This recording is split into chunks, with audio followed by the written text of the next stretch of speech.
இனிய நாமத்திலே உங்களை யாவரையும் வாழ்த்தி வரவேற்பதிலே நான் பெரிய மகிழ்ச்சி அடைகிறேன்.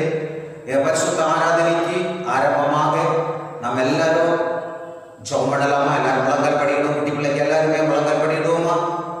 ஸ்தோத்திரம் செலுத்துவோம். ஸ்தோத்திரம் ஸ்தோத்திரம் ஸ்தோத்திரம் ஸ்தோத்திரம் ஸ்தோத்திரம். துதிக்கிறோம் துதிக்கிறோம் துதிக்கிறோம் துதிக்கிறோம். பரிசுத்த இரக்கம் நிறைந்த நல்ல பிதாவே, உம்மை நன்றியோடு ஸ்தோத்திரம் ஸ்தோத்திரம் ஸ்தோத்திரம். இந்த மனமகிழ்ச்சியின் நாளுக்காக நாங்கள் உமக்கு நன்றி செலுத்துகிறோம். இந்த ஜூன் மாதம் 2வது பரிசுத்த நாளிலே உயர்த்தெழுந்த காலை வேளையிலே உயர்த்தெழுந்த தேவனை ஆராதிக்க நீர் எங்களுக்கு பாராட்டின எல்லா கிருபைக்காய் நாங்கள் உமக்கு நன்றி செலுத்துகிறோம் கர்த்தாவே. அப்பா, மரித்தேன் ஆனாலும் சதா காலங்களில் உயிரோடு இருக்கிறேன் என்ற தேவன் இந்த ஆராதனை வேளையிலே நீ ஜீவனுள்ள தேவனாய் எங்களோடு கூட இருக்கிறபடியினாலே உம்மை நாங்கள் நன்றியோடு ஸ்தோத்திரிக்கிறோம் துதிக்கிறோம். பரிசுத்த அலங்காரத்தோடு தொழுது கொள்ளுங்கள். உலகத்தாரே, நீங்கள் யாவரும் அவருக்கு முன்பாக நடுங்குங்கள் என்ற வசனத்தின்படி கர்த்தாவே பரிசுத்த அலங்காரத்தோடு கர்த்தரை தொழுது கொள்ள தேவனாகிய கர்த்தர் எங்களுக்கு உதவி செய்யும்படியாக நாங்கள் ஜெபிக்கிறோம். இந்த நாளிலே இந்த பரிசுத்த ஆராதனையிலே பங்கு பெறுகிற ஒவ்வொரு கர்த்தருடைய பிள்ளைகளையும் தேவன் தாமே ஒவ்வொரு குடும்பத்தையும் தேவன் தாமே ஆசீர்வதிக்கும்படியாக நாங்கள் ஜெபிக்கிறோம். இந்த கொரோனா வைரஸினாலே அப்பா அவர்களுடைய வீடுகளிலே ஆராதிக்கும் பொழுது தேவ பிரசன்னத்தினாலே ஒவ்வொருவரையும் மூடி மறைத்துக் கொள்ளும்படியாக ஜெபிக்கிறோம் கர்த்தாவே. இந்த உலகத்திலே அப்ப அந்த வாதை நோயை இயேசுவின் நாமத்திலே மாற்றி இயேசுவே பரிசுத்த தேவாலயத்திலே ஆராதிக்க அப்பா நீர் உதவி செய்யும்படியாக நாங்கள் ஜெபிக்கிறோம். ஆண்டவரே, பாதிக்கப்பட்டிருக்கிற எல்லா மக்களையும் கர்த்தர் சுகப்படுத்தி பலப்படுத்தும்படியாக நாங்கள் ஜெபிக்கிறோம் கர்த்தாவே. சிறு பிள்ளைகள், வாலிபர்கள், பெரியவர்கள், பெற்றோர்கள் ஒவ்வொருவரையும் இந்த காலை வேளையிலே தேவனாகிய கர்த்தர் ஆசீர்வதிக்கும்படியாக நாங்கள் ஜெபிக்கிறோம். எல்லா துதிக மகிமை உமக்கை செலுத்துகிறோம். இயேசுவின் நாமத்தில் கேட்கிறேன் ஜீவனுள்ள நல்ல பிதாவே, ஆமென். எம்பிஎல் பாட்டு புத்தகத்தில் 288வது பாடலை பாடி தேவனை ஆராதிக்கலாம். சேனைய தீபனம் கர்த்தருக்கே செலுத்துவோம் கனமும் மகிமையுமே என்ற பாடல்.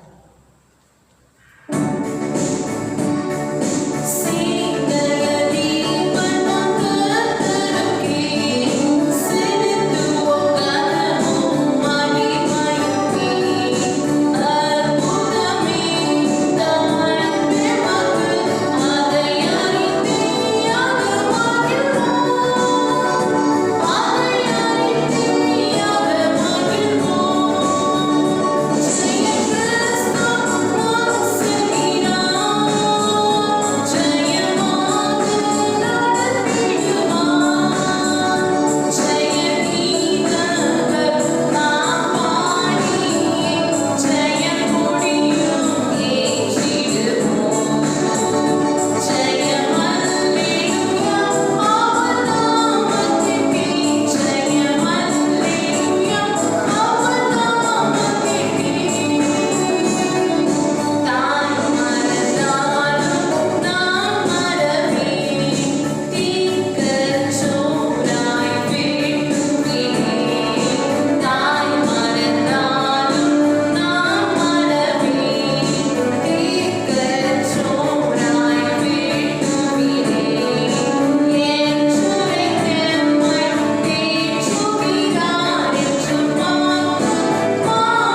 வேளையிலே என்னை பலப்படுத்துகிற கிறிஸ்துவினாலே எல்லாவற்றையும் செய்ய எனக்கு பலன் உண்டு என்ற தலைப்பிலே வேதத்திலிருந்து நாம் தியானிக்கும்படியாக இருக்கிறோம். குட்டி பிள்ளைங்க எல்லாமே உங்களுடைய குறிப்பு நோடெல்லாம் எடுத்துட்டீங்களா? பைபிள் எல்லாம் எடுத்துட்டீங்களா? ஸ்தோத்திரம். தேவனுடைய நாமம் மகிமைப்படுவதாக. எப்படியெல்லாம் தேவன் தன்னுடைய பிள்ளைகளை பலப்படுத்துகிறார்? சரீரத்திலே, ஆவியிலே, ஆத்துமாவிலே, விசுவாசத்திலே, ஜபத்திலே அனுதினமும் கர்த்தருடைய பிள்ளைகளை தேவன் பலப்படுத்துகிறார். சரீரத்திலே பலப்படுத்துகிறார். சரீரம் பலவீனப்படும் பொழுது ஆஸ்பத்திரியிலே சென்றால் அங்கு டாக்டர்கள் சொல்லுவார்கள், எங்களால் முடிந்ததை நாங்கள் செய்தோம், இதற்கு மேலே எங்களாலே முடியாது என்று சொல்லிவிடுவார்கள் கடைசியில். அப்படிப்பட்ட சரீரங்களை எல்லாமே ஆண்டவராகிய இயேசு பலப்படுத்தி ஜீவனை தந்து புது பலத்தினாலே நிரப்புகிற தேவனாக இருக்கிறார். என்னை பலப்படுத்துகிற கிறிஸ்து. அப்படியானால் மனிதர்களாகிய தன்னுடைய பிள்ளைகளை பலப்படுத்துகிற ஒரு ஆண்டவர் இருக்கிறார். மனிதன் சோர்ந்து போகிற நேரத்திலே, ஆவியிலே ஒரு சோர்வு வரும் பொழுது, அருமையானவர்களே, ஆத்துமாவிலே சோர்வு வரும் பொழுது இந்த ஆண்டவர் தன்னுடைய ஜீவனை தந்து அவர்களை பலப்படுத்தி அவர்களை ஆசீர்வதிக்கிற தேவனாய் இருக்கிறார். ஸ்தோத்திரம். அப்படியானால் நாமாகவே நம்மை பலப்படுத்திக் கொள்ள முடியாது. நமக்கு உதவி செய்யும்படியாக ஒருவர் நமக்கு தேவை. அவர்தான் ஆண்டவராகிய இயேசு கிறிஸ்து. இப்போ நம்முடைய சரீரத்திலே நாம் பலனடைய நமக்கு ஒரு உதவி தேவை. அந்த உதவி செய்கிறவர் தான் ஆண்டவராகிய இயேசு கிறிஸ்து. அதற்காகத்தான் பிதாவானவர் ஆண்டவராகிய இயேசுவை இந்த உலகத்திலே நமக்காக அனுப்பி தந்தார். பிலிப்பியர் 4வது அதிகாரம் 13ஆம் வசனம். பிலிப்பியர் 4வது அதிகாரம் 13ஆம் வசனம். என்னை பலப்படுத்துகிற கிறிஸ்துவினாலே எல்லாவற்றையும் செய்ய எனக்கு பலன் உண்டு. என்னை பலப்படுத்துகிற கிறிஸ்து. மனுஷனை பலப்படுத்துகிறவர் ஆண்டவர். கிறிஸ்துக்குள் வரும் பொழுது ஆண்டவராக இயேசு கிறிஸ்துவை ஏற்றுக்கொண்டு அவருடைய பிள்ளைகளாக ஜீவிக்கும் பொழுது அவர்களை பலப்படுத்துகிற கிறிஸ்துவினாலே எல்லாவற்றையும் செய்ய எனக்கு பலன் உண்டு. அப்போஸ்தலன் பவுல் பிலிப்பியருக்கு எழுதும் பொழுது இப்படியாக அவர் எழுதுகிறார், கிறிஸ்துவினாலே பலப்படுத்த முடியும். ஒரு சரீரத்தை கிறிஸ்துவினாலே பலப்படுத்த முடியும் என்று சொல்லுகிறார். நம்முடைய சரீரங்கள் கூட எத்தனையோ தடவை சோர்விலே, பலவீனத்திலே, வியாதியிலே, பிசாசின் போராட்டத்திலே பலவீனப்பட்டு போன நேரங்கள் எத்தனையோ நேரங்கள் உண்டு. ஆனால் அந்த நேரங்களில் எல்லாம் ஆண்டவராகிய இயேசு கடந்து வந்து நம்மை ஜீவனை தந்திருக்கிறார், நம்மை பலப்படுத்தி இருக்கிறார், நம்மை ஆசீர்வதித்திருக்கிறார். அதனால இன்றைக்கு நாம் ஜீவித்துக் கொண்டிருக்கிறோம். ஸ்தோத்திரம். முதலாவதாக ஆண்டவர் சரீரத்திலே பலப்படுத்துகிறார். அல்லேலூயா. சரீரத்திலே பலப்படுத்துகிறார். ரோமர் 8வது அதிகாரம் 10வது வசனம் 11வது வசனத்தை நாம் திருப்பி பார்க்கும் பொழுது, இயேசு கிறிஸ்து உங்களில் இருந்தால் பாவத்தின் நிமித்தம் மரித்த சரீரத்தை ஜீவன் உள்ளதாக்குவார். அப்படியானால் சாவுக்கு ஏதுவான சரீரத்தை ஆண்டவர் உயிர்ப்பிக்கிறவர். பாவத்தினாலே மரித்து போயிருக்கிற ஒரு சரீரத்தை ஆண்டவராகிய இயேசு கிறிஸ்துவுக்குள் வரும் பொழுது ஆண்டவர் அந்த சரீரத்தை என்ன செய்கிறாராம்? ஜீவனை தந்து உயிர்ப்பித்து ஒரு மறு ஜீவனை அவர்களுக்கு தருகிறார். பாவத்தினால் இந்த உலகத்தில் எத்தனையோ ஜனங்கள் பாவத்தில் மரித்து கிடக்கிறாங்க. அவர்கள் ஆண்டவராகிய இயேசு கிறிஸ்துவுக்குள் வரும் பொழுது, அவரை விசுவாசித்து அவருக்குள் வரும் பொழுது, இயேசு கிறிஸ்துவுக்குள் வரும் பொழுது அவர்களுக்கு ஜீவனை கொடுப்பார். ஆமென், ஸ்தோத்திரம்.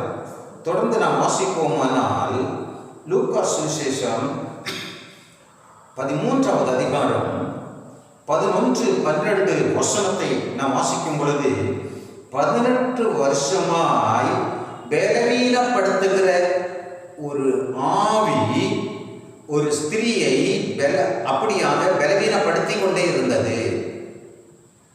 அவள் தன்னுடைய சொத்துக்கள், தன்னுடைய பணம் எல்லாவற்றையும் வைத்தியர்களுக்கு செலவு செய்து சற்றும் குறையாமல், குணமடையாமல் ஒரு நாள் இயேசுவை பார்க்க வேண்டும் என்று வருகிறார். ஜனக்கூட்டத்தின் மத்தியிலே இயேசு கிறிஸ்துவனுடைய வஸ்திரத்தின் ஓரத்தில் பின்னாலே வந்து தொட்டாள். இயேசு கிறிஸ்துவிடமிருந்து வல்லமை புறப்பட்டு அந்த ஸ்திரியை அந்த நிமிடத்திலேயே சுகப்படுத்தியது. ஆமென், அல்லேலூயா. இயேசு கிறிஸ்துவிடம் வரும் பொழுது எப்பேற்பட்ட பலவீனமும் சரீரத்திலே எப்படிப்பட்ட வியாதியாக இருந்தாலும் ஆண்டவரிடத்தில் வரும் பொழுது அருமையானவளே அவர் சுகத்தை தருகிறார். அவளுடைய பாவங்களை எல்லாவற்றையும் மன்னித்து ஆண்டவர் சுகத்தை தருகிறார். யாக்கோபு 2வது அதிகாரம் 26வது வசனத்தை நாம் வாசிக்கும் போது, யாக்கோபு 2வது அதிகாரம் 26வது வசனம், ஆவி இல்லாத சரீரம் சத்ததாய் இருக்கிறது, கிரியை இல்லாத விசுவாசமும் சத்ததாய் இருக்கிறது. ஆவி இல்லாத இயேசு கிறிஸ்துவனுடைய ஆவி இல்லாமல், பரிசுத்த ஆவி இல்லாமல் இருக்கிற சரீரம் வேதம் சொல்லுகிறது செத்ததாய் இருக்கிறது, ஆத்துமா செத்து போய் இருக்கிறது. ஆனால் ஆமென், அதே போல கிரியை இல்லாத விசுவாசமும் செத்ததாய் இருக்கும். அருமையானவர்களே, எனவே இந்த இடத்திலே நாம் தேவனுடைய ஆவி இல்லாத சரீரம் செத்ததாய் இருக்கிறது, சோர்ந்து போகிறது. ஸ்தோத்திரம். 1 பேதுரு 2வது அதிகாரம் 24ஆம் வசனத்தை நாம் வாசிக்கும் பொழுது, 1 பேதுரு 2:24, நாம் பாவங்களுக்கு செத்து நீதிக்கு பிழைக்கும்படி இயேசு தாமே தன்னுடைய சரீரத்தில் நம்முடைய பாவங்களை சிலுவையிலே சுமந்தார். சரீரம் பலவீனப்படுவதற்கு ஒரு காரணம் அருமையானவர்களே அவருடைய பாவங்கள். பல வழிகளிலே பாவங்கள் ஒரு மனுஷனுடைய சரீரத்திற்குள் புகுந்து கொள்கிறது. அப்பொழுது அங்கு பிசாசனுடைய கிரியைகள் அதிகமாகி அவர்களை சோர்ந்து போக பண்ணி அநேகர் படுக்கையிலே படுத்திருக்கிறார்கள், அநேகர் ஆஸ்பத்திரியிலே இருக்கிறார்கள், அநேகர் மரித்தும் போயிருக்கிறார்கள். அப்படிப்பட்ட அந்த சூழ்நிலையில் நாம் பாவங்களுக்கு செத்து நீதிக்கு பிழைக்கும்படி இயேசு தாமே தமது சரீரத்தில் நம்முடைய பாவங்களை சிலுவையிலே சுமந்தார். மனுஷனுடைய பாவம் மன்னிக்கப்படும் பொழுது ஆண்டவர் அவர்களை சுகமாக்குகிறார். அல்லேலூயா, ஸ்தோத்திரம். நான் சிறு பையனாக இருக்கும் பொழுது எங்கள் அம்மா அடிக்கடி மயக்கம் அடைந்து கீழே விழுவார்கள். ஒரு நாள் என்னுடைய அம்மாவை அழைத்து ஒரு ஜெப ஆலயத்திற்கு சென்று அங்கு ஜெபிக்கும் பொழுது என்னுடைய அம்மாவின் சரீரத்தில் இருந்து சில அசுத்த ஆவிகள் வெளியேறினதை நாங்கள் பார்த்தோம். நாங்கள்லாம் குட்டி பிள்ளைங்க. அதன் மூலமாக சரீரத்துக்குள் அசுத்த ஆவி புகுந்து அவர்களை அலைகழித்து கீழே தள்ளி விடுகிறது, காயப்படுத்துகிறது, அவர்களை மிகவும் கஷ்டமான சூழ்நிலைக்கு நேராக கொண்டு போகிறதை உணர்ந்தோம். அதன் பிறகு நாங்கள் எல்லாருமே தேவாலயத்திற்கு சென்று நாங்கள் சண்டே ஸ்கூல் ஆசிரியர்களாகவும் அங்கே சபையிலே நாங்கள் எங்களை கொண்டு முடிந்த ஊழியங்களை செய்கிறவர்களாகவும் கர்த்தர் எங்களை ஆசீர்வதித்து சபையிலே எங்களை சேர்த்து எங்களை ஊழியத்திலே உற்சாகப்படுத்தினார். ஆமென், அல்லேலூயா. இப்படியாக சரீரத்திலே அநேகருடைய சரீரங்களிலே அசுத்த ஆவி புகுந்து கொள்கிறது. ஆனால் அவர்களுக்கு தெரியாது. அவர்கள் என்ன நினைக்கிறார்கள்? இது ஒன்றும் இல்லை அப்படின்னு நினைக்கிறாங்க. அநேக சரீரங்கள் பாவம் செய்யும் பொழுது பிசாசு எப்படியாவது வந்து உள்ளே வந்து புகுந்து கொள்ளுகிறார். இரத்தத்திலே வந்து இரத்தத்தோடு கலந்து கொள்ளுகிறார். எனவே தான் சில பிசாசுகள் சீக்கிரமாக சரீரத்தை விட்டு போகவே போகாது. சில பிசாசுகள் உடனடியாக அழுது புலம்பி உடனடியாக சென்று விடும். ஆனால் சில பிசாசு இரத்தத்தோடு ஒட்டி கொண்டிருக்கிற பிசாசு சீக்கிரமாக போகாது.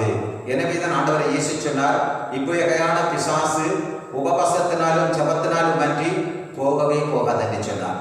எனவே அப்படிப்பட்ட பிசாசுகளை வெளியே போக வேண்டுமானால் நல்ல உபவாசமும் ஜபமும் தேவைப்படுகிறது. அப்படிப்பட்ட சூழ்நிலையிலே காணப்படும் பொழுது மட்டும்தான் அந்த பிசாசுகள் அந்த சரீரத்தை அந்த இரத்தத்தோடு ஒட்டி இருக்கிற அந்த பிசாசுகள் வெளியேறும்.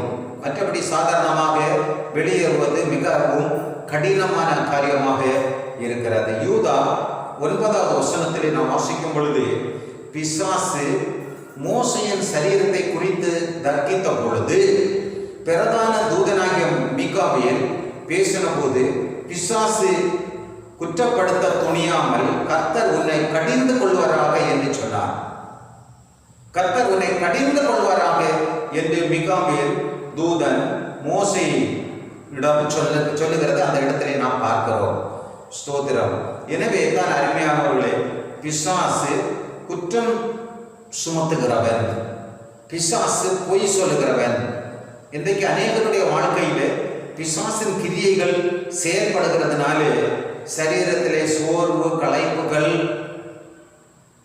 வியாதிகள் இயேசுவிடம் வரும்பொழுது மட்டுமே அவர்களுக்கு ஒரு முழு விடுதலை. கர்த்தர் சரீரத்தை பலப்படுத்தி எத்தனையோ பேர்கள் இயேசுவிடம் வந்தார்கள். வந்தவர்கள் எல்லாருமே சுகம் பெற்றார்கள்.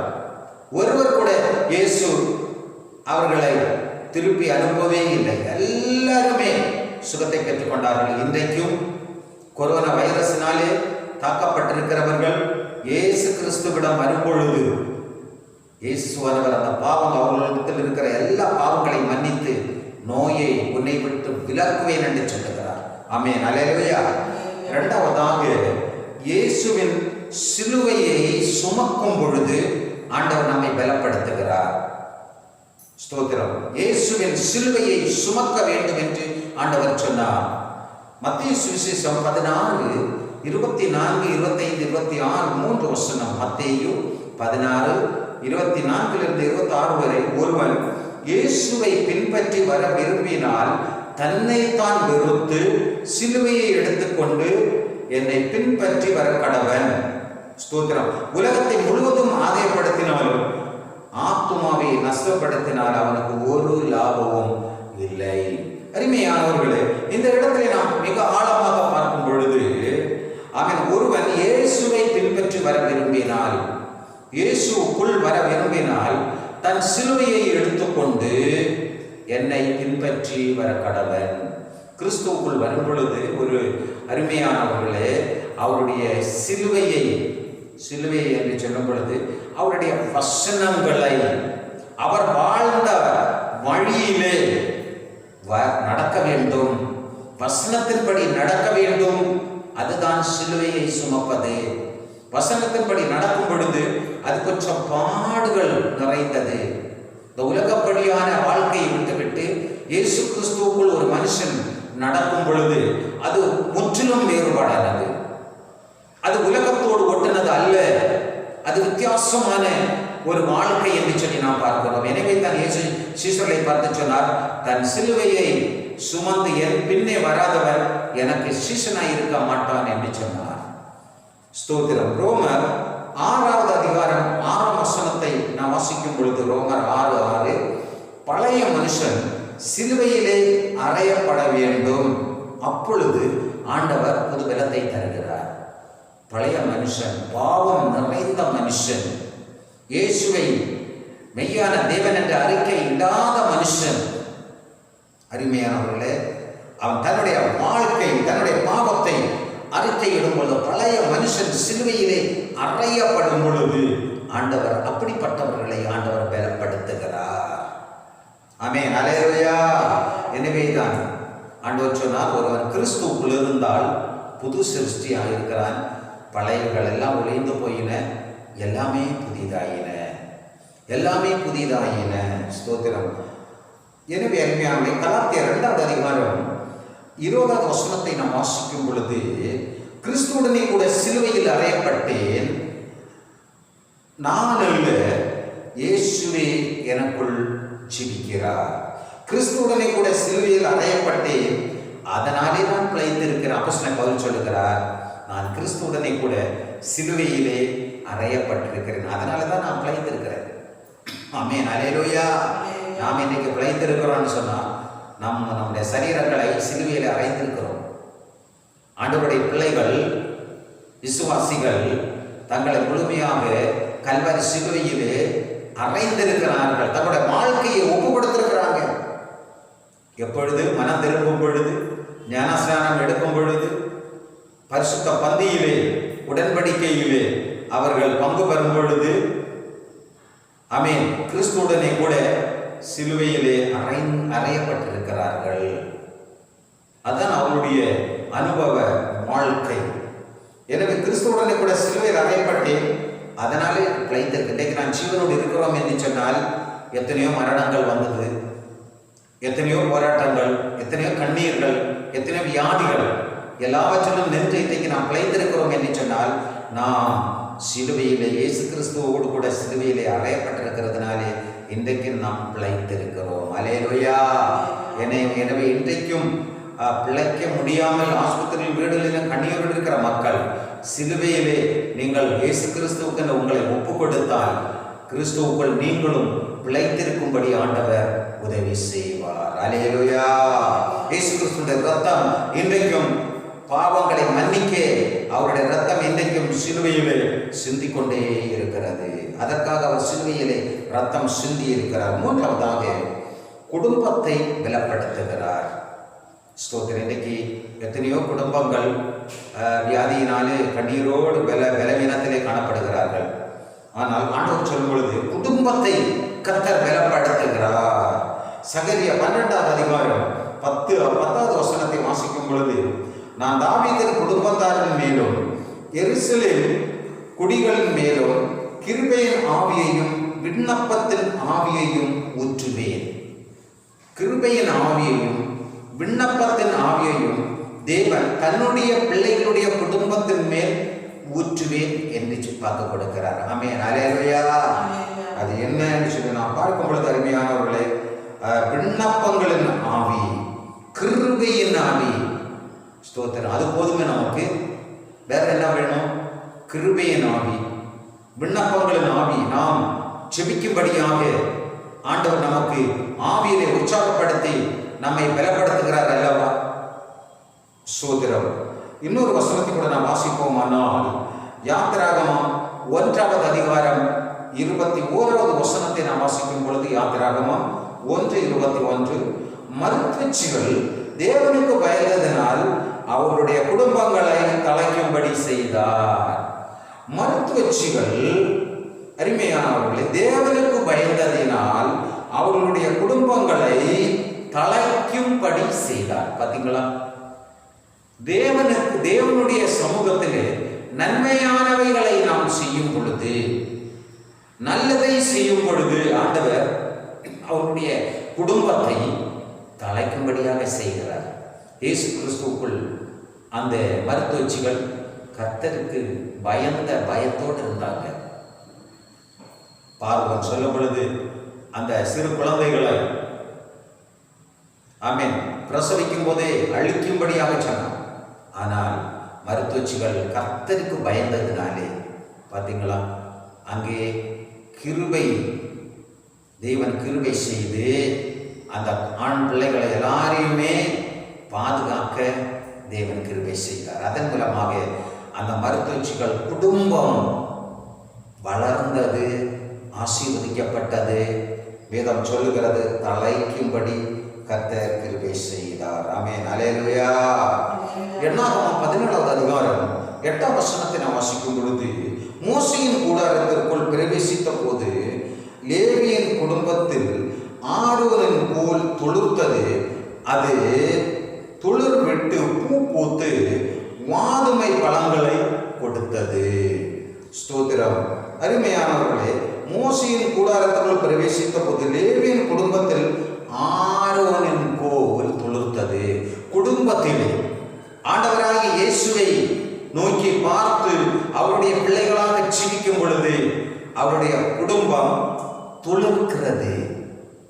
அங்கே நாம் பார்த்த மருத்துவச்சிகள் குடும்பம் தலைக்கும்படி ஆண்டவர் உதவி செய்தார். இங்கே குடும்பங்கள் துளிர்க்கும்படியாக தேவனுக்கென்று ஆமென் கனிகளை கொடுக்கும்படியாக ஆண்டவர் தன்னுடைய பிள்ளைகளை ஆசீர்வதிக்கிறார். ஆரோனின் லேவியின் புத்திரர்களை ஆசீர்வதித்தார். ஆரோனை கர்த்தர் ஆசீர்வதித்தார். அந்த கோல் துளிர்த்தது. அந்த குடும்பம் ஆசீர்வதிக்கப்பட்டது. இன்றைக்கு தன்னுடைய பிள்ளைகளையும் இதே போன்ற ஆசீர்வாதங்களை கர்த்தர் தன்னுடைய பிள்ளைகளுக்கு தந்து அந்த குடும்பங்களை பலப்படுத்தி ஆமென் துளிர்க்கும்படியாக. சில வேளை இந்த கொரோனா வைரஸினாலே அநேக குடும்பங்கள் விசுவாச குடும்பங்கள் கூட விசுவாசத்தை விட்டு விலகி இருக்கலாம். ஐயோ, இப்படியானது எங்களுடைய நம்ம குடும்பம் இப்படி ஆகிவிட்டது, வருமானங்கள் குறைந்து விட்டது, வேலை இல்லையே, நாங்கள் என்ன செய்வோம் என்ற அந்த ஒரு சூழ்நிலையிலே கூட ஆமென் அவர்கள் விசுவாசத்தை விட்டு பலவீனமாக காணப்படலாம். ஆனாலும் ஆண்டவராகிய தேவன் சொல்லும் பொழுது ஆரோனின் கோல் துளிர்த்தது.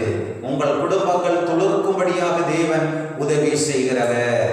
ஆமென். அல்லேலூயா. ஆண்டவரை நோக்கி பார்க்கும் பொழுது தேவன் தன்னுடைய பிள்ளைகளை ஆசீர்வதித்து அவருடைய குடும்பங்களை துளிர்த்து ஒரு வழியை ஆண்டவர் உங்களுக்கு ஆயத்தப்படுத்துவார். ஆமென். எனவே நாம் எதை குறித்தும் சந்தேகப்பட வேண்டாம், எதை குறித்தும் கலங்க வேண்டாம். ஆண்டவராகிய இயேசு அப்பா நம்மோடு கூட இருக்கிறார். ஆமென். அல்லேலூயா. ஸ்தோத்திரம். என்னாகமும் தொடர்ந்து நாம் எபிரேயர் 11வது அதிகாரம் 7ஆம் வசனம். எபிரேயர் 11:7 நாம் வாசிக்கும் பொழுது, விசுவாசத்தினால் தேவ எச்சரிப்பை பெற்று தன் குடும்பத்தை ரட்சிக்க பேழையை உண்டு பண்ணினான். இந்நாட்கள் தேவ எச்சரிப்பின் நாட்கள், தேவ வருகைக்கென்று நம்மை ஆயத்தப்படுத்தக்கூடிய நாட்களாயிருக்கிறது. ஆமென். அல்லேலூயா. ஸ்தோத்திரம். ஆமென். விசுவாசத்தினால் தேவ எச்சரிப்பை பெற்று தன் குடும்பத்தை ரட்சிக்க பேழையை உண்டு பண்ணினான் என்று சொல்லி நாம் பார்க்கிறோம். அருமையானவர்களே, அங்கே நோவாவை குறித்து நாம் பார்க்கும் பொழுது தேவ எச்சரிப்பை பெற்று ஒரு பெரிய ஆபத்து வரும் பொழுது அவன் தேவ எச்சரிப்பை முதலாவதாக பெற்றுக்கொள்கிறான். தேவனுடைய வார்த்தையை சரியாக கவனிக்கிறான். தேவனுடைய தரிசனங்களை காண்பிக்க அவன் பார்க்கிறான். அதன்படி கீழ்ப்படுகிறான், அதன்படி செய்கிறான். தன்னுடைய குடும்பத்தை ரட்சிக்கும்படியாக பேழையை உண்டு பண்ணினான். ஒரு கப்பலை உண்டு பண்ணினான் என்று சொல்லி வாசிக்கிறோம். அல்லேலூயா. கர்த்தர் செய்ய நினைப்பது ஒன்றும் தடைபடாது. எனவே நோவாவுக்கு தேவன் சொன்ன அத்தனை காரியத்தையும் ஆண்டவர் நிறைவேற்றினார். நோவா தன்னுடைய குடும்பத்தை ஆமென் ரட்சிப்பினாலே பாதுகாத்து கொண்டார் என்று சொல்லி பார்க்கிறோம். அதே போல நாம் ஒவ்வொரு குடும்பத்தையும் அவர் ஒவ்வொரு விசுவாச குடும்பங்களையும் இன்னும் புறஜாதி மக்கள் கூட ஆண்டவருக்குள் வரும் பொழுது உங்களுக்கும் ஆண்டவர் ஒரு தெய்வீக பாதுகாப்பை தருவார், தெய்வீக சமாதானத்தை தருவார், தெய்வீகமான சுகத்தை தருவார். நான்காவதாக ஆவியிலே பலப்படுத்துகிறார். 2 ராஜாக்கள் 2வது அதிகாரம் 2ஆம் வசனத்தை நாம் வாசிக்கும் பொழுது 2 ராஜாக்கள் 2வது அதிகாரம் 2ஆம் வசனம், எலிசா எலியாவை பார்த்து உம்மிடத்தில் உள்ள ஆவியின் வரம் இரட்டிப்பாய் கிடைக்க வேண்டும் என்று வேண்டிக் கொண்டான். அல்லேலூயா. பாருங்க, ஒரு இறுதியான கட்டத்திலே எலியா தேவனோடு கூட மரணத்தை காணாமல் எடுத்துக்கொள்ளப்படும் பொழுது அவர் கேட்கிறார் எலிசாவை பார்த்து, உனக்கு என்ன வேண்டும் என்று கேட்கும் பொழுது எலிசா என்ன சொல்றாங்க தெரியுமா? உம்மில் உள்ள ஆவியின் அபிஷேகம் எனக்கு இரட்டிப்பாக வேண்டும். ஆமென். அல்லேலூயா. இரட்டிப்பான அபிஷேகம். பணத்தை கேட்கல, ஐஸ்வர்யத்தை கேட்கல, சொத்தை கேட்கல, நகையை கேட்கல, எனக்கு கார் வேணும்னு கேட்கல, ஒண்ணுமே கேட்கல. உம்மில் உள்ள அபிஷேகம் எனக்கு ரெட்டிப்பாக்கி தாரும். நான் ஊழியங்களை செய்ய, நான் ஆராதிக்க, தேவனோடு பேச, உபத்திரவத்தில் இருக்கிற மக்களை விடுவிக்க, மரணத்தில் நின்று அவர்களை காப்பாற்ற எனக்கு ரெட்டிப்பான அபிஷேகத்தை எனக்கு தாரும். இன்றைக்கு ஆண்டவர் நம்மை பார்த்து உனக்கு என்ன வேண்டும் என்று கேட்கும் பொழுது நாம் என்ன சொல்ல போறோம்? ஆண்டவரே, உங்கள் உள்ள அபிஷேகம் எனக்கு ரெட்டிப்பாக்கி தார். எலியாவின் அபிஷேகம் எனக்கு ரெட்டிப்பாக்கி தார். நான் உம்மை ஆராதிக்க வேண்டும், உம்மை நான் காண வேண்டும், உம்மை நான் தரிசிக்க வேண்டும், உம்முடைய வருகையிலே நான் உம்மோடு கூட வர வேண்டும், அதற்காக எனக்கு ரெட்டிப்பான அபிஷேகத்தை எனக்கு தாரும் என்று சொல்லி நான் கேட்கும் பொழுது ஆண்டவர் எல்லா ஆசீர்வாதங்களையும் நமக்கு தருகிறார். அல்லேலூயா. இந்த நாளிலே அப்படிப்பட்ட அந்த கொரோனா வைரஸ்னாலே இந்த உலகம் முழுவதும் இருளிலே சிக்கி தவிக்கும் பொழுது இன்றைக்கு நமக்கு தேவை என்னன்னு சொன்னா, ஆவியிலே நாம் பலப்பட வேண்டும். ஆமென். அபிஷேகத்திலே, ஆவியின் அபிஷேகத்திலே நாம் பலப்பட வேண்டும். எனவே ரெட்டிப்பான வரத்தை ஆண்டவரிடத்தில் கேட்போம். ரெட்டிப்பான அபிஷேகத்தை தேவனிடத்தில் கேட்டு நாம் என்ன செய்வோம்? பெற்றுக்கொண்டு அவருடைய வருகைக்கு நம்மை ஆயத்தப்படுத்துவோம். ஸ்தோத்திரம். ஏசாயா 32:15 நாம் வாசிக்கும் பொழுது, உன்னதத்திலிருந்து நம்மேல் ஆவி ஊற்றப்படும் போது வனாந்தரம் செழிப்பான வயல்வெளியாகும். ஆமென். ஏசாயா 32:15 உன்னதத்திலிருந்து நம்மேல் ஆவி ஊற்றப்படும் பொழுது. அப்போஸ்தலர் 1ஆம் அதிகாரம் 3-4 வசனங்களை நாம் வாசித்து பார்க்கும் பொழுது, நீங்கள் ஆமென் எருசலேமை விட்டு எங்க போகாமல் தேவனுடைய சித்தம் நிறைவேறும்படி காத்திருங்கள் என்று சொன்னார். உன்னதத்திலிருந்து ஆவி நீங்கள் பெற்றுக்கொள்ளும் வரையிலும் எருசலேமை விட்டு எங்கும் போகாமல் இருங்கள் என்று சொன்னார். ஸ்தோத்திரம். உன்னதத்திலிருந்து நம்மே ஆவி ஊற்றப்படும் போது வனாந்திரம் செழிப்பான வயல் வெளியாகும்.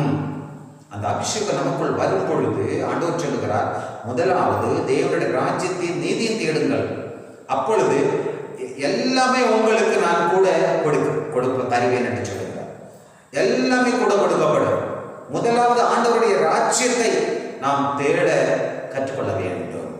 இன்றைக்கு அருமையானவர்களை, வனாந்தரம் செழிப்பான வயல்வெளியாகும். வனாந்தரமான பண விஷயத்திலே, வேலை விஷயத்திலே வாழ்க்கை ஒரு வனாந்தரமான வாழ்க்கையாக சென்று கொண்டிருக்கிறதே. சோர்ந்து போகாதீங்க. ஆண்டவர் என்ன சொல்கிறார்? வனாந்தரம் ஆமென் செழிப்பான வயல்வெளியாக மாற்றுவேன் என்று சொல்லுகிறார். வனாந்தரம் செழிப்பாகும். இன்றைக்கு சில வேளை வனாந்தரத்தை போன்ற ஒரு அனுபவம் உங்களுக்கு காணப்படலாம். ஆனால் ஆண்டவருடைய வாக்கை நாம் பற்றிக்கொள்ளும் பொழுது அவர் உங்களுக்கு அதிசயங்களை செய்கிறவர். குடும்பத்தின் மேலும் ஒவ்வொரு மேலும் ஆவி ஊற்றப்படும் பொழுது, உன்னதத்தில் ஆவி ஊற்றப்படும் பொழுது வனாந்தரமான வாழ்க்கை செழிப்பானதாக மாறும். பிசாசு அடிக்கடி வந்து சோதிப்பான். பத்தியா, நீங்க ஆராதிச்சீங்க, உங்களுக்கு என்ன கிடைச்சிச்சு? திடீரென்று ஊரடங்கு, உங்களுக்கு பணம் இல்லை, உங்களுக்கு ஒன்றும் இல்லைன்னு சொல்லி பிசாசு வந்து பல விதத்தில் நம்மை சோதிப்பான். இல்லை, கிறிஸ்துவுக்குள் நான் சம்பூர்ணமாக சந்தோஷமாக இருக்கிறேன். ஏனென்றால் இயேசு என்னோடு கூட இருக்கிறார். அவருடைய அபிஷேகம் எனக்குள் இருக்கிறது. ஒவ்வொரு மேலும் ஆவி ஊற்றப்படும் பொழுது வனாந்தரம் செழிப்பான இடமாக, செழிப்பான குடும்பமாக, ஆசீர்வாதமாக ஆண்டவர் மாற்று. எசேக்கியேல் 37:27 வாசிக்கும் பொழுது, உங்கள் எசேக்கியேல் 37:27 உங்கள் உள்ளங்களில் என் ஆவியை வைத்து என் கட்டளைகளில் நடக்கவும் பண்ணுவேன். ஆண்டவர் சொல்கிறார், உங்கள் உள்ளத்தில் என்னுடைய ஆவியை நான் வைப்பேன், என்னுடைய கட்டளைகளில் நான் நடக்கும்படி உங்களை நான் என்ன செய்வேன்? நடக்க செய்வேன். என்னுடைய கட்டளைகளின் படி, என்னுடைய வசனத்தின்படி உங்களை நான் நடக்க செய்வேன். அப்பொழுது நாம் என்ன செய்ய வேண்டும்? நம்மை முழுமையாக நம்முடைய உள்ளங்களில் ஆவியை ஆண்டவர் ஊற்றும்படியாக ஒப்பு கொடுக்க வேண்டும். ஆண்டவரே, என் உள்ளத்திலே வாங்க, உங்களுடைய ஆவியை ஊற்றுங்க, ஆவியை ஊற்றுங்க. ஆவியினால் நிரப்பப்படும் பொழுது இந்த அனுபவங்களை ஆண்டவராகிய இயேசு தருகிறார். எசேக்கியேல் 39:29 நாம் வாசிக்கும் பொழுது, எசேக்கியேல் 39:29 இஸ்ரவேல் வம்சத்தார் மேல் என் ஆவியை ஊற்றினபடியினால் என் முகத்தை மறைக்க மாட்டேன், அவர்களை ஆசீர்வதிப்பேன். அருமையானவர்களே, இஸ்ரவேல் வம்சத்தார் மேல் என் ஆவியை ஊற்றினபடியினால் என் முகத்தை மறைக்க மாட்டேன். பார்த்தீங்களா, ஆண்டவர் தன்னுடைய பிள்ளைகள் மேலே முகத்தை மறைக்கவே மாட்டார். எப்பொழுதும் தன்னுடைய பிள்ளைகள் மேலே முகத்தை பிரகாசிக்க பண்ணுகிற தேவன். ஸ்தோத்திரம். ஆமென். அல்லேலூயா. எனவே ஒருபோதுமே நீங்கள் இருள் அடைய மாட்டீர்கள். நீங்கள் வெளிச்சத்திலே, ஆண்டவர் உங்களுக்கு வெளிச்சத்தை ஊற்றிக்கொண்டே இருக்கிறார். என் ஆவியை ஊற்றினபடியினாலே என் முகத்தை நான் அவர்களிடத்தை விட்டு நான் மறைக்கவே மாட்டேன். ஆண்டவர் நம்முடைய முகத்தை பார்த்து கொண்டே இருக்கிறார். ஸ்தோத்திரம். அல்லேலூயா. ஆமென். எசேக்கியேல் 30 தொடர்ந்து நாம் அப்போஸ்தலர் 18வது அதிகாரம். ஸ்தோத்திரம். அப்போஸ்தலர் 18:25 வாசிக்கும் பொழுது, அப்பல்லோ ஆவியில் அனல் உள்ளவனாய் கர்த்தருக்கு ஊழியம் செய்தான். அப்பல்லோ ஆவியில் அனல் உள்ளவனாய். இந்த நாட்கள் நாம் எல்லாரும் வாலிப பிள்ளைகளாக இருந்தாலும், சிறு பிள்ளைகளாக, குட்டி பிள்ளைகளாக இருந்தாலும், வயோதிபர்களாக இருந்தாலும் சரிதான், இந்த நாட்கள் அருமையானவர்களே, நாம் ஆவியிலே அனல் உள்ளவர்களாய் ஊழியம் செய்ய வேண்டும். ஆவியிலே அனல் உள்ளவர்களாய் அவர்களுடைய வீடுகளிலே நாம் இருந்து ஆவியின் அபிஷேகத்தினாலே நிரப்பப்பட்டவர்களாய், ஆண்டவரே, இந்த லாக்டவுன் சீக்கிரமாக மாறி சபைகள் திறக்கப்படும் பொழுது எங்களை ஆவியிலே பலப்படுத்தி நாங்கள் இன்னும் அதிகமாக ஊழியம் செய்ய ஆண்டவர் எங்களை உதவி செய்யுங்க. அப்படிப்பட்ட அனுபவத்திற்குள் எங்களை கொண்டு செல்லுங்க என்று சொல்லி நாம் ஜெபிக்கும் பொழுது, அருமையானவர்களே, ஆண்டவர் அந்த ஆசீர்வாதங்களை தன்னுடைய பிள்ளைகளுக்கு தருகிறார். ரோமர் 8:26 ஆவியானவர் நமது பலவீனங்களில் நமக்கு உதவி செய்கிறார். ஆவியானவர் நமது பலவீனங்களில் நமக்கு என்ன செய்கிறாரா? உதவி செய்கிறார். நமக்காக பெருமூச்சோடு பிதாவினிடம் வேண்டுதல் செய்கிறார். ஆமென். அல்லேலூயா. காரணம், நாம் ஆண்டவராகிய இயேசு கிறிஸ்துவின் உள்ளங்கையிலே வரைந்து வைக்கப்பட்டிருக்கிறோம். அருமையானவர்களே, ஸ்தோத்திரம். ரோமர் 12வது அதிகாரம் 16வது வசனத்திலே, ஆவியிலே அனலாயிருங்கள், ஊழியங்களை செய்யுங்கள். ஆவியிலே அனலாயிருங்கள், ஊழியங்களை செய்யுங்கள். அதுதான் இந்த கடைசி காலத்திலே ஆண்டவர் தன்னுடைய பிள்ளைகளுக்கு கொடுத்திருக்கிற பெரிய ஆசீர்வாதம். அதுதான். ஊழியக்காரர்கள் மட்டுமல்ல, விசுவாசிகள் எழும்பி ஊழியங்களை செய்யலாம். எத்தனை விதமான ஊழியங்கள் இருக்கிறது. ஆமென். ஆண்டவர் சொன்னார், 99 நீதிமான்கள் ஒரு பாவி மனம் திரும்புவதன் மூலமாய் பரலோகத்திலே மிகுந்த சந்தோஷம் உண்டாகும் என்று சொன்னார். எனவேதான் அவர் சொன்னார், ஆவியிலே அனலாயிருங்கள். இந்த நாட்கள் வீடுகளிலே நாம் இருக்கிறோம். ஆண்டவர் நல்ல வாய்ப்புகளை தந்திருக்கிறார். எனவே பள்ளிக்கூடங்கள், கல்லூரிகள் எல்லாமே மூடப்பட்டிருக்கின்றன. அநேக தொழிற்சாலைகள் கூட மூடப்பட்டிருக்கின்றன. இப்படிப்பட்ட இந்த நாட்களிலே நாம் என்ன செய்ய வேண்டும்? ஆவியிலே பெறப்பட வேண்டும். ஒவ்வொரு நாளும் ஆவியிலே பெறப்பட்டு, ஆமென், நேரம் கிடைக்கும் பொழுது எல்லாமே தானியேல் எப்படி ஜெபித்து ஜெயத்தை பெற்றுக்கொண்டாரோ அதே போன்ற ஒரு அனுபவத்தை நாம் பெற்றுக்கொள்ள வேண்டும். ஆமென். அல்லேலூயா. எபேசியர் 6:12 நாம் வாசிக்கும் பொழுது, மாமிசத்தோடும் இரத்தத்தோடும் அல்ல, இப்பிரபஞ்சத்தின் அந்தகார லோகாதிபதிகளோடும் வானமண்டலத்தின் பொல்லாத ஆவிகளோடும் நமக்கு போராட்டம் உண்டு. ஆமென். அல்லேலூயா. வானமண்டலத்தின் பொல்லாத ஆவிகளோடும் இப்பிரபஞ்சத்தின் லோகாதிபதிகளோடும் நமக்கு போராட்டம் உண்டு. மந்திர கட்டுகள், சூனிய கட்டுகள், குறி சொல்லுதல், மாய வித்தை, விக்கிரக ஆராதனை, எத்தனையோ காரியங்கள் மூலமாய் போராட்டங்கள் உண்டு. பிசாசினாலே போராட்டங்கள் உண்டு. வானமண்டலத்தின் பொல்லாத ஆவியிலே போராட்டம் உண்டு. இந்த உலகத்திலே கிரியை செய்கிற பிசாசினாலே நமக்கு போராட்டம் உண்டு. ஆமென். ஆமென். அப்படியாக இன்று கூட நமக்கு போராட்டத்திலே நாம் வாழ்ந்து கொண்டிருக்கிறோம். இந்த கண்ணுக்கு தெரியாத கொரோனா என்ற சின்ன ஒரு வைரஸ் உலகம் முழுவதிலும் கிட்டத்தட்ட 210 நாடுகளிலே ஜனங்கள், தலைவர்கள் என்று சொல்லி, ஆமென், எத்தனையோ பேர்கள் பாதிக்கப்பட்டு, லட்சக்கணக்கான மக்கள் பாதிக்கப்பட்டு ஆஸ்பத்திரிகளிலும் வீடுகளிலும் தனிமைப்படுத்தப்பட்டு இன்றைக்கு மரணத்துக்கு போராடி கொண்டிருக்கிறாங்க. ஆமென்.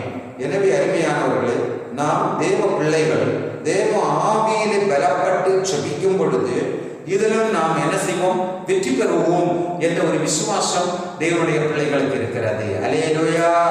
எனவே தான் ஆண்டவர் சொன்னார், ஆவியிலே நீங்கள் பலப்படுங்கள். மாம்சத்திலே காணப்பட்டால் மாம்சம் சோர்ந்து போகும். ஆண்டவரை இயேசு சொன்னார், மாம்சமான யாவர் மீதும் அப்போஸ்தலர் 2:17 மாம்சமான யாவர் மீதும் என் ஆவியை ஊற்றுவேன் என்று சொன்னார். ஆமென். அல்லேலூயா. ஸ்தோத்திரம். எனவே தான் ஆவியிலே நாம் பலப்பட வேண்டும். ஐந்தாவதாக ஆத்துமாவிலே நாம் பலப்பட வேண்டும். அநேக நேரங்களிலே ஆத்துமாவானது சோர்ந்து போகிறது. சரீரம் ஒரு பக்கத்திலே சோர்ந்து போகிறது, ஆனால் ஆவி ஒரு பக்கத்திலே சோர்ந்து போகிறது. எனவே ஆவியிலே நாம் பலப்பட வேண்டும் என்று பார்த்தோம். சரீரத்திலே சோர்ந்து போகும் பொழுது சரீரத்திலே சோர்ந்து போகாமல் நாம் பலப்பட வேண்டும் என்று சொல்லி பார்த்தோம். சரீரத்தில் வருகிற எல்லா விதமான நோய்கள் போராட்டங்களிலிருந்து விடுதலை பெற வேண்டும் என்று பார்த்து இப்பொழுது ஐந்தாவதாக ஆத்துமாவிலே நாம் பலப்படுத்துகிறார். ஆமென்.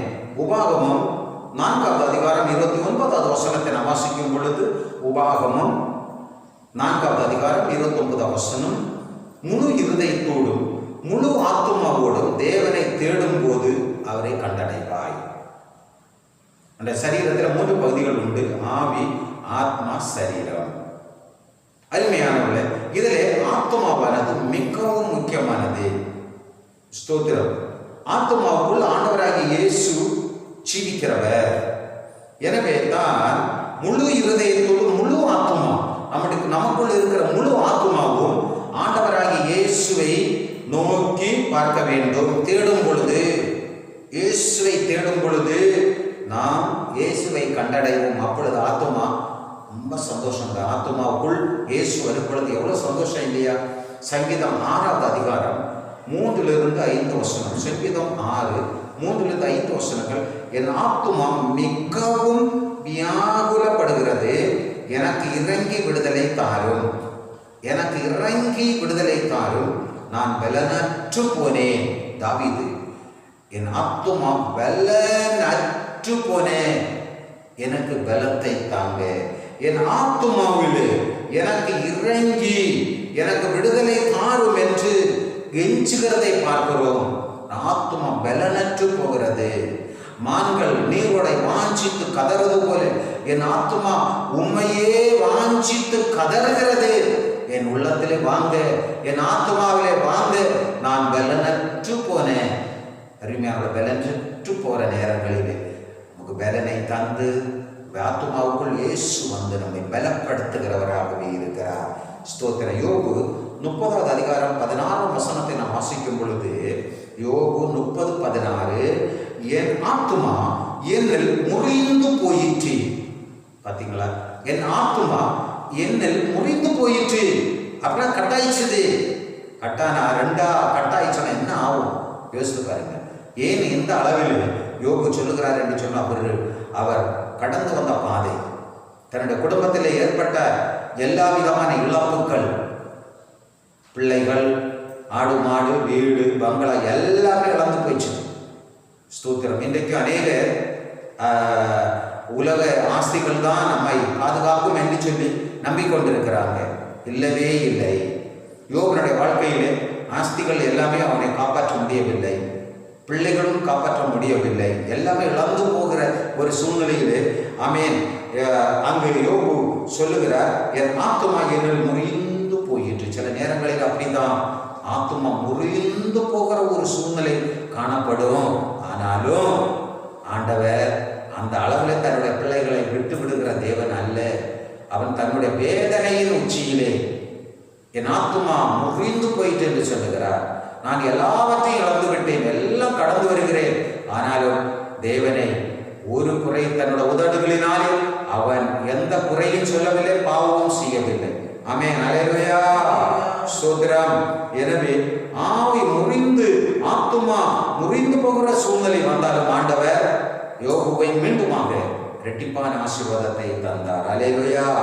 சங்கீதம் 84:2 வாசிக்கும் பொழுது, என் ஆத்துமா கர்த்தருடைய ஆலய பிரகாரங்களில் மேல் வாஞ்சிய கவனமாயிருக்கிறது. தாவீது சொல்லுவேன், ஆத்துமா எங்கே வாஞ்சையா இருக்கிறன்னு தெரியுமா?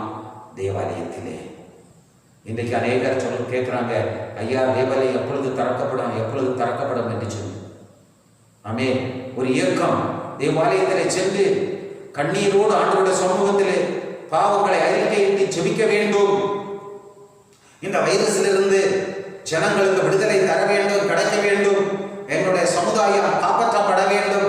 எங்களுடைய தலைவர்கள், எங்களுடைய இனஜன பெந்துக்கள், எங்களுடைய மக்கள் ஆஸ்பத்திரியிலும் தனிமைப்படுத்தப்பட்டிருக்கிறாங்க. அவர்கள் எல்லாம் காப்பாற்றப்பட வேண்டும். அதற்காக அவர்கள் என்ன சொல்லுகிறார்கள்? ஆமென். ஆலய பிரகாரங்களின் ஆத்துமா ஆலயத்தின் மேலே, தேவாலயத்தின் மேலே வாஞ்சியும் கவனமாக இருக்கிறது. அதுதான் எனக்கு பகலிலும் இரவிலையும் அதுதான் எங்களுடைய எண்ணமாக இருக்கிறது என்று தாவீது சொல்லுகிறார். ஆமென். அல்லேலூயா. 1 தெசலோனிக்கேயர் 5வது அதிகாரம் 22, 23 வசனத்தை நாம் வாசிப்போமானால், பொல்லாங்காய் தோன்றுகிற வழிகளை விட்டு ஆவி ஆத்ம சரீரம் முழுவதும் இயேசு வரும் பொழுது குற்றமற்றதாய் காக்கப்பட வேண்டும். ஆமென். அல்லேலூயா.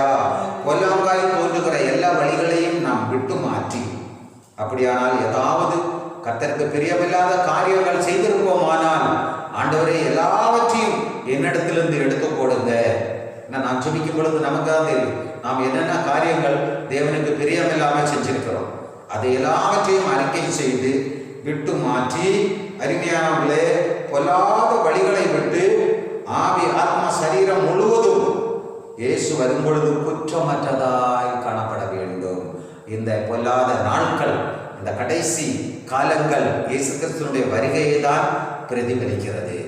இனி காலம் செல்லாது என்பதை நாம் அறிந்து கொண்டு கர்த்தருடைய பிள்ளைகள், விசுவாசிகள், ஆமென், தன்னுடைய ஆவி ஆத்மா சரீரத்தை ஆமென் முழுவதும் இயேசு வரும் பொழுது நாம் குற்றமற்றதாய் இயேசுவுக்கு முன்பாக நிற்க வேண்டும். இரகசிய வருகையிலே இயேசுவோடு கூட செல்ல நம்முடைய ஆவி ஆத்மா சரீரத்தை நம்மை ஆயத்தப்படுத்தி பக்குவப்படுத்த இந்த நாட்களிலே நாம் அப்படிப்பட்ட ஒரு முடிவை நாம் என்ன செய்ய வேண்டும்?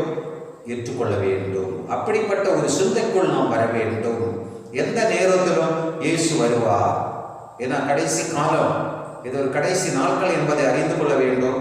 இரகசிய வருகையிலே இதோ மனுஷகுமாரன் ஆமென் நினையாத நாளிகையிலே வருவேன் என்று வாக்கு கொடுத்திருக்கிறார். எனவே ஆயத்தப்படுவோம்.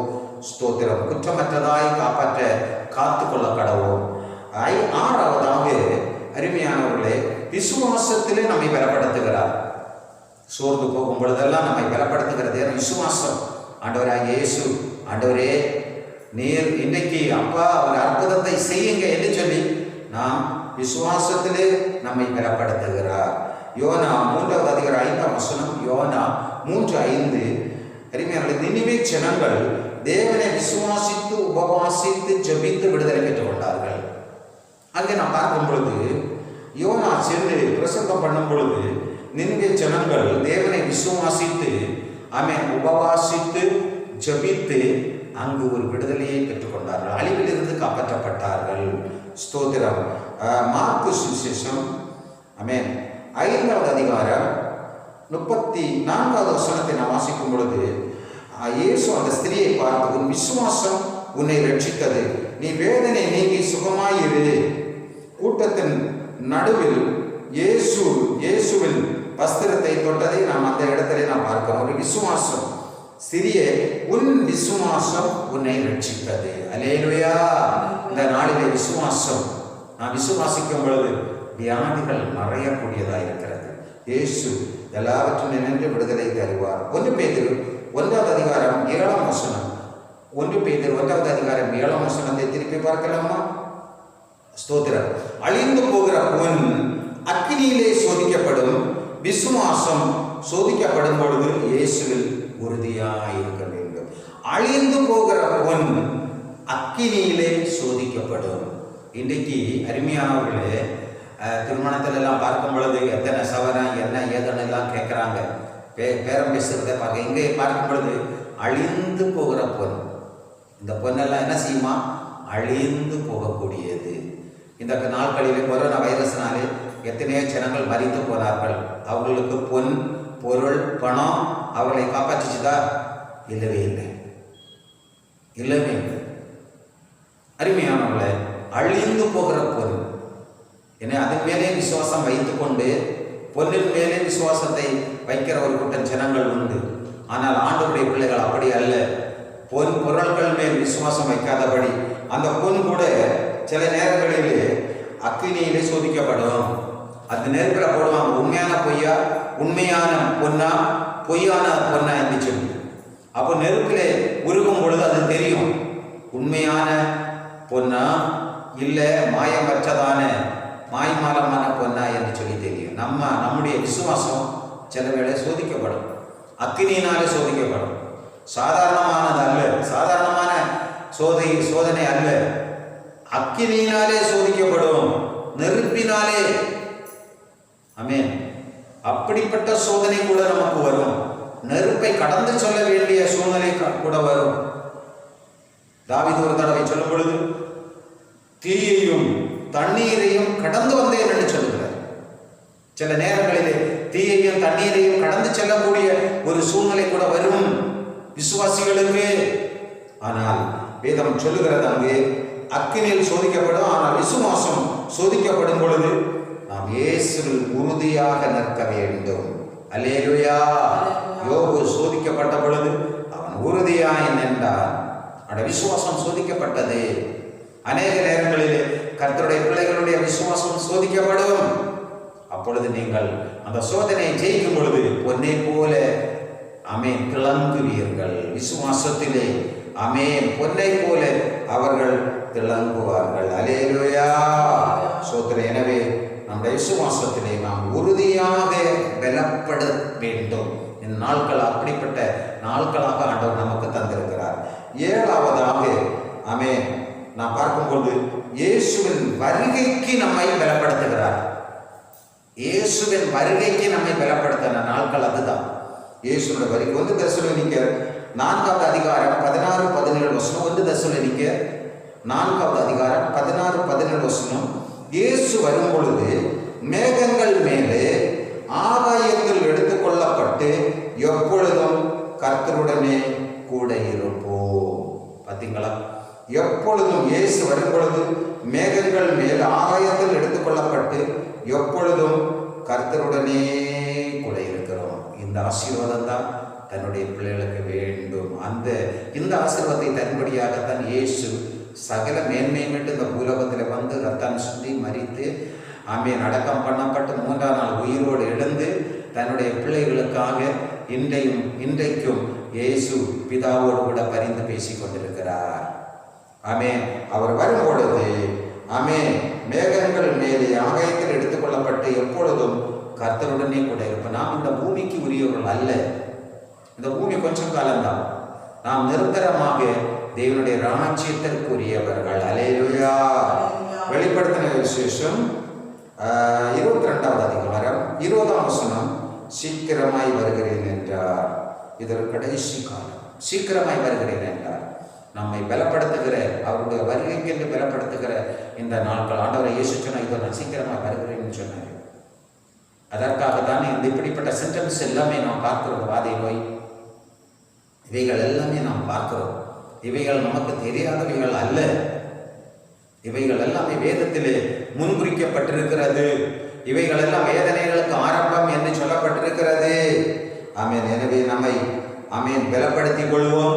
இயேசு கிறிஸ்துவனுடைய வருகைக்கு நம்மை இந்த நாட்களிலே ஆயத்தப்படுத்தி தகுதிப்படுத்திக் கொள்வோம். ஒருவர் கூட கைவிடப்படக்கூடாது.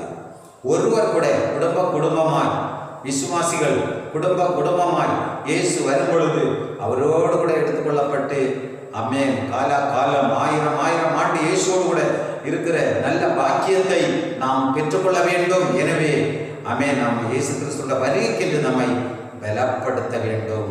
அவர் தான் நம்மை பலப்படுத்துகிறவர். நாம் அதற்கு ஆயத்தப்பட வேண்டும். ஆமென். ஸ்தோத்திரம். அல்லேலூயா. முதலாவதாக ஆண்டவர் சரீரத்தை பலப்படுத்துகிறார். ஸ்தோத்திரம். இரண்டாவதாக இயேசு கிறிஸ்துவினுடைய சிலுவையை சுமக்கும் பொழுது அவர் நம்மை பலப்படுத்துகிறார். மூன்றாவதாக அருமையானவர்களே குடும்பத்தின் பிள்ளைகளை எல்லாரையும் ஆண்டவர் பலப்படுத்துகிறார். நான்காவதாக ஆண்டவர் ஆவியிலே தன்னுடைய பிள்ளைகளை பலப்படுத்துகிறார். ஐந்தாவதாக ஆத்துமாவிலே தன்னுடைய பிள்ளைகளை கர்த்தர் பலப்படுத்துகிறார். ஆறாவதாக விசுவாசத்திலே தன்னுடைய பிள்ளைகளை பலப்படுத்துகிறார். ஏழாவதாக இயேசு கிறிஸ்துவனுடைய வருகைக்கென்று தன்னுடைய பிள்ளைகளை ஆயத்தப்படுத்துகிறார். ஆமென், அல்லேலூயா. இந்த ஆயத்தத்தோடு நாம் கடந்து செல்வோம். கர்த்தர் நிச்சயமாக தன்னுடைய பிள்ளைகளை ஆசீர்வதித்து 7 விதமான ஆசீர்வாதங்களாலே நம்மை பலப்படுத்தி இந்த உலக சூழ்நிலைக்கு எல்லாவற்றிற்கும் அப்பாற்பட்டு ஆண்டவர் நம்மை பலப்படுத்தி ஆசீர்வதித்து உன்னதத்தின் ஆசீர்வாதத்தினாலே நிரப்பி ஆண்டவர் இயேசு வரும் பொழுது அவரோடு கூட நாம் கடந்து செல்ல நம்மை ஆயத்தப்படுத்துவோம். நம்மையும் ஆயத்தப்படுத்தி நம்முடைய குடும்பங்களையும் இன்னும் ஒரு கூட்டம் ஜனங்களையும் நாம் ஆயத்தப்படுத்துவோம். கர்த்தர் தாமே இந்த வசனங்களை நமக்கு ஆசீர்வதித்து தருவாராக. ஆமென், அல்லேலூயா. ஜெபம் பண்ணுவோம். எங்கள் அன்புள்ள இயேசுப்பா, இந்த காலை வேளைக்காக உமக்கு ஸ்தோத்திரம். பரிசுத்த ஆவியானவரே, உம்மை துதிக்கிறப்பா. நீ நல்லவர், உம்முடைய கிருபை என்றும் உள்ளது. அதற்காக உமக்கு ஸ்தோத்திரம் இயேசுப்பா. இந்த நாளிலும் கூட ஆண்டவரே, என்னை பலப்படுத்துகிற கிறிஸ்துவினால் எல்லாவற்றையும் செய்ய எனக்கு பலன் உண்டு என்ற வசனத்தின்படி ஆண்டவரே கேட்ட எல்லா செய்திகள் செய்திகளுக்காக உமக்கு ஸ்தோத்திரப்பா. இதெல்லாவற்றையும் ஆண்டவரே எங்களுடைய இருதயத்திலே பதித்து ஒவ்வொரு நாளும் அதன்படி நடக்க பரிசுத்த ஆவியானவரே ஒவ்வொருவருக்கு கிருபை செய்யும்படியாக செபிக்கிறப்பா. எங்கள் ஆவி, ஆத்தும, சரீரம் எல்லாம் கிறிஸ்துவுக்குள் பலப்படும்படியாக பரிசுத்த ஆவியானவரே எங்களுக்கு கிருபை செய்யுங்க ஆண்டவரே. ஸ்தோத்திரம். எங்களுடைய குடும்பம் பலப்படுத்தப்படட்டும் அப்பா. ஸ்தோத்திரம் ஆண்டவரே. உம்முடைய வருகைக்கென்று எங்களை ஒவ்வொருவரையும் பலப்படுத்தும்படியாக செபிக்கிறப்பா. இந்த நாட்களில் ஆண்டவரே ஒவ்வொருவரும் குடும்பமாக அப்பா தங்களுடைய வருகைக்கென்று ஆயத்தப்படுத்த ஆண்டவரே நீர் ஒவ்வொரு குடும்பங்களிலும் அப்பா நீர் இடைப்படும்படியாக செபிக்கிற ஆண்டவரே. அப்பா எங்களுடைய பழைய மனுஷன் ஆண்டவரே சிலுவையில் அறையப்பட்டு ஒரு புது அனுபவத்தோடு ஆண்டவரே இந்த நாட்களிலே ஒவ்வொரு நாளும் ஜீவிக்க அப்பா நீர் ஒவ்வொருவருக்கும் கிருபை செய்வீராக ஆண்டவரே. ஸ்தோத்திரம், ஸ்தோத்திரம் அப்பா. உம்மை துதிக்கிற ஆண்டவரே. குயவன் கையிலே ஆண்டவரே களிமண்ணை போல அப்பா எங்களை முழுவதுமாக உம்முடைய கரத்திலே தருகிறோம் அப்பா. அப்பா அந்த குயவன் அந்த களிமண்ணை வைத்து நல்ல பாத்திரங்களாக வணைவது போல ஆண்டவரே எங்களையும் அப்பா ஒரு நல்ல பாத்திரமாக உமக்கு பிரியமான ஒரு பிள்ளையாக அப்பா ஒவ்வொருவரையும் அணைந்து கொள்ளும்படியாக செபிக்கிறப்பா. உமக்கு பிரியமான குணநலன்கள் எங்களில் இருக்கட்டும் அப்பா. ஸ்தோத்திரம். உம்முடைய வசனத்தின்படி ஆண்டவரே ஒவ்வொரு நாளும் நடக்க அப்பா உம்முடைய பலத்தை ஒவ்வொருவருக்கும் தரும்படியாக செபிக்கிறோம். பிசாசானவன் ஒருபோதும் ஆண்டவரே எங்களை வஞ்சித்து விடாதபடி அப்பா எப்பொழுதும் ஆண்டவரே ஆவியிலே பலனடைந்து அப்பா ஸ்தோத்திரம் உம்முடைய வசனத்தின்படி நடக்க ஒவ்வொருவருக்கும் இந்த நாட்களிலே நீ கிருபை செய்கிறார் ஆண்டவரே. உம்முடைய வருகையிலே ஒருவர் கூட கைவிடப்படக்கூடாதப்பா. நாங்கள் ஒவ்வொருவரும் குடும்பமாக ஆண்டவரே ஆயத்தப்பட பரிசுத்த ஆவியானவரே ஒவ்வொருவருக்கும் கிருபை தாருங்கப்பா. நீர் நினையாத நேரத்தில் வருவீர் ஆண்டவரே. எப்பொழுது உம்முடைய வருகை இருக்கும் என்று எங்களுக்கு தெரியாது ஆண்டவரே. எப்பொழுதும் நாங்கள் ஆவியிலே அனலுள்ளவர்களாக விழித்திருந்து ஜெபத்திலே உறுதியாய் தரித்திருக்க அப்பா எங்கள் ஒவ்வொருவருக்கும் கிருபை செய்யுங்க அப்பா. எங்களுடைய தேசத்திற்காக செபிக்கிறோம். தேசமே பயப்படாதே மகிழ்ந்து களி கூறி என்று சொன்னீர் ஆண்டவரே. ஸ்தோத்திரம் அப்பா. எல்லாம் அப்பா இந்த வைரஸ்ல இருந்து என் தேவன் ஒரு பெரிய அற்புதத்தை விடுதலையை தரும்படியாக செபிக்கிறோம் அப்பா. ஸ்தோத்திரம். இதற்கு உதவி செய்கிற எல்லாருக்காக செபிக்கிறோம் ஆண்டவரே. ஒவ்வொருவரையும் நீர் பலப்படுத்தும்படியாக செபிக்கிறோம். இந்த வியாதி ஆண்டவரே வேறற்று போகும்படியாக கர்த்தர் அற்புதத்தை செய்வீராக அப்பா. நீர் ஒரு வார்த்தை சொன்னால் போதும் ஆண்டவரே எல்லா கிருமிகளும் அழிக்கப்படும் ஆண்டவரே. ஸ்தோத்திரம். நாங்கள் விசுவாசிக்கிறோம் அப்பா. அப்படியாக அப்பா தேசத்தில் உள்ள மக்கள் எல்லாம் விசுவாசிக்க கர்த்தர் ஒரு கிருபையை தரும்படியாக செபிக்கிறோம் அப்பா. ஸ்தோத்திரம், ஸ்தோத்திரம், ஸ்தோத்திரம் ஆண்டவரே. அந்த நீனிவே பட்டண மக்கள் அப்பா மனம் திரும்பினது போல அப்பா எங்களுடைய தேசம் உலக நாடுகள் எல்லாம் மனம் திரும்பி ஆண்டவரே உமக்கள் வரும்படியாக கிருபை செய்யும் அப்பா. அப்பொழுது ஆண்டவரே நீனிவே மக்கள் எல்லாம் பாதுகாக்கப்பட்டார்கள் ஆண்டவரே. தேச அழிவில் என்று தப்புவிக்கப்பட்டார்கள். அப்படியாக இந்த கொள்ளை நோயிலிருந்து தப்புவிக்க கூடிய ஒரு கிருபை இயேசப்பா நீர் ஒவ்வொருவருக்கும் தரும்படியாக செபிக்கிறோம்ப்பா. ஸ்தோத்திரம் ஸ்தோத்திரம் அப்பா. இந்த நீர் எங்கள் ஒவ்வொருவருக்காகவும் ஆண்டவரே நீர் பரிந்து பேசுகிற தேவன். ஆண்டவரே எண்ணடங்காத பெருமூச்சுகளோடு நீ வேண்டுதல் செய்கிற தேவனாய் இருக்கிறபடியாக உமக்கு ஸ்தோத்திரம்ப்பா. ஸ்தோத்திரம். எங்களுக்காக மரித்து உயிர்த்து ஆண்டவரே பிதாவின் வலது வாரசத்தில் வீற்றிருக்கிற இயேசு கிறிஸ்துவின் மூலம் அப்பா நாங்கள் செபிக்கிறோம் எங்கள் நல்ல பிதாவே. ஆமென். ஆசீர்வாதத்தை பெற்றுக்கொள்வோம். நம்முடைய கர்த்தராகிய இயேசு கிறிஸ்துவின் கிருபையும் பிதாவாகிய தேவனுடைய அன்பும் பரிசுத்த ஆவியானவருடைய அன்பின் ஐக்கியமும் சகல பரிசுத்தவான்களோடும் சகல ஜனங்களோடும் சதா காலமும் இருந்து வழிநடத்துவாராக. ஆமென். என் ஆத்துமாவே கர்த்தரை ஸ்தோத்திரி, என் முழு உள்ளமே அவருடைய பரிசுத்த நாமத்தை ஸ்தோத்திரி.